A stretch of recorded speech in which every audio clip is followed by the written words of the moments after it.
বন্ধুরা, তোমরা সকলে কেমন আছো? আশা করি ভালো আছো। তোমরা যারা এবছর 2025 থেকে 26 শিক্ষাবর্ষে উচ্চ মাধ্যমিক পরীক্ষা দেবে, তো তোমাদের দুটো সেমিস্টারে পরীক্ষা হবে। একটা হলো থার্ড সেমিস্টার আর একটা হলো ফোর্থ সেমিস্টার। তো তোমাদের থার্ড সেমিস্টারে মোট পরীক্ষা হবে 50 নাম্বারের। তো এই 50 নাম্বারের মধ্যে তোমাদের 40 নাম্বার থাকবে এমসিকিউ বা শর্ট কোশ্চেন টাইপের প্রশ্ন থাকবে।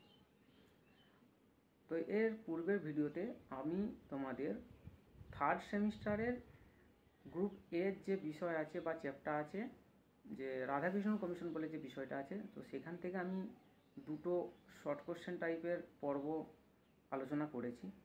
তো আজকে রাধাকৃষ্ণন কমিশনের তৃতীয় পর্ব নিয়ে আলোচনা করব। তো তোমরা যারা চ্যানেলে নতুন আছো, চ্যানেলটিকে সাবস্ক্রাইব করে দিও। ভিডিওটি ভালো লাগলে অবশ্যই লাইক, শেয়ার এবং কমেন্ট করে দিও। NCRHE এর সুপারিশ অনুযায়ী কৃষি বিজ্ঞানে সার্টিফিকেট কোর্সের সময়সীমা কত? 2 বছর। NCRHE এর সুপারিশ অনুযায়ী civil O rural engineering A certificate কোর্সের সময়সীমা কত বছর? 3 বছর। NCRHE এর পুরো নাম কি?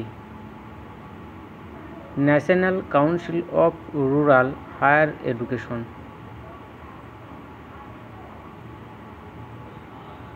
কোন কমিশন গ্রামীণ বিশ্ববিদ্যালয় গঠন করার সুপারিশ করে? রাধাকৃষ্ণন কমিশন। NCRHE এর সুপারিশে ডিগ্রি কোর্সে ভর্তি হওয়ার জন্য ম্যাট্রিকুলেশন পাস শিক্ষার্থীদের প্রস্তুতি কোর্সের সময়সীমা কত? 1 বছর। বিশ্ববিদ্যালয় শিক্ষা কমিশন বিশ্ববিদ্যালয় শিক্ষকদের অবসরের বয়স কত বছর ধার্য করেন? 60 বছর। বিশ্ববিদ্যালয় শিক্ষা কমিশনের সুপারিশে শিক্ষার্থীদের স্বাস্থ্য পরীক্ষার বিষয়ে কি বলা হয়? বছরে কমপক্ষে একবার বিশ্ববিদ্যালয়ের শিক্ষার্থীদের বিনা খরচে স্বাস্থ্য পরীক্ষার ব্যবস্থা করতে হবে। বিশ্ববিদ্যালয় শিক্ষা কমিশনের সুপারিশে নারী শিক্ষার জন্য কোন সুনির্দিষ্ট বিষয়ে পাঠদানের সুপারিশ করা হয়? বিশ্ববিদ্যালয় শিক্ষা কমিশনের সুপারিশে নারী শিক্ষার জন্য গার্হস্থ্য অর্থনীতি ও গৃহ পরিচালনা প্রভৃতি বিষয়ে পাঠদানের সুপারিশ করা হয়। বিশ্ববিদ্যালয় শিক্ষা কমিশনের সুপারিশে কলেজ ও ইউনিভার্সিটিতে এনসিসি সম্পর্কে কি বলা হয়? কলেজ ও ইউনিভার্সিটির প্রতিটিতে একটি করে এনসিসি বিভাগ চালু করার সুপারিশ করা হয়। গ্রামীণ শিক্ষা ব্যবস্থার 4টি স্তর কি কি? 1. নিম্ন ও উচ্চ বুনিয়াদী শিক্ষা। 2. উচ্চ বুনিয়াদী বা মাধ্যমিক শিক্ষা। 3. গ্রামীণ মহাবিদ্যালয়ের স্নাতক শিক্ষা এবং 4. গ্রামীণ বিশ্ববিদ্যালয়ের স্নাতকোত্তর শিক্ষা। গ্রামীণ উচ্চশিক্ষার ক্ষেত্রে ভারত সরকারকে পরামর্শ দানের জন্য 1956 খ্রিস্টাব্দে কোন কাউন্সিলটি গঠন করা হয়?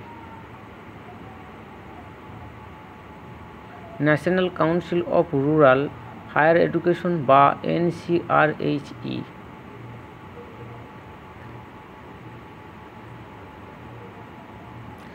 NCRHE এর সুপারিশে গ্রাম সেবা বিজ্ঞানে ডিপ্লোমা কোর্সের সময়সীমা কত বছরের? 3 বছরের।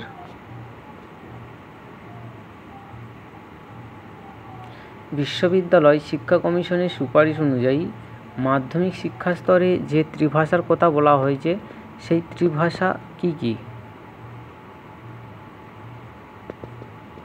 1. মাতৃভাষা বা আঞ্চলিক ভাষা। 2. সর্বভারতীয় ভাষা। 3 হচ্ছে ইংরেজি। রাধাকৃষ্ণন কমিশন বিশ্ববিদ্যালয়ে যে 4 ধরনের শিক্ষক নিয়োগের সুপারিশ করে তা উল্লেখ কর।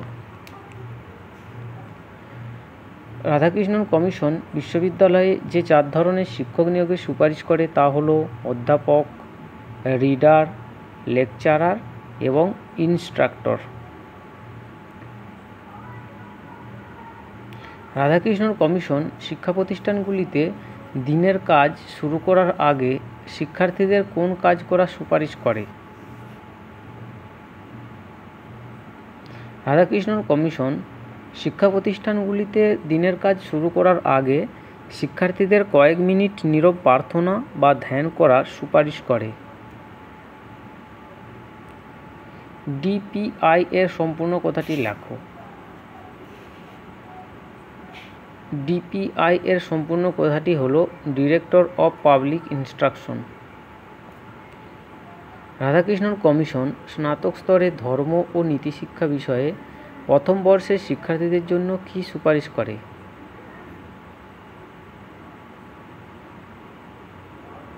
রাধাকৃষ্ণন কমিশন স্নাতক স্তরে ধর্ম ও নীতিশিক্ষা বিষয়ে প্রথম বর্ষের শিক্ষার্থীদের জন্য গৌতম বুদ্ধ, কনফুসিয়াস, সক্রেটিস, যীশুখ্রিস্ট, মোহাম্মদ, কবির, মহাত্মা গান্ধী প্রভৃতি মহাপুরুষের জীবনী পাঠের ব্যবস্থা করার সুপারিশ করে। রাধাকৃষ্ণন কমিশন ধর্ম ও নৈতিক শিক্ষার জন্য স্নাতক স্তরের দ্বিতীয় বর্ষের শিক্ষার্থীদের জন্য কী সুপারিশ করেন?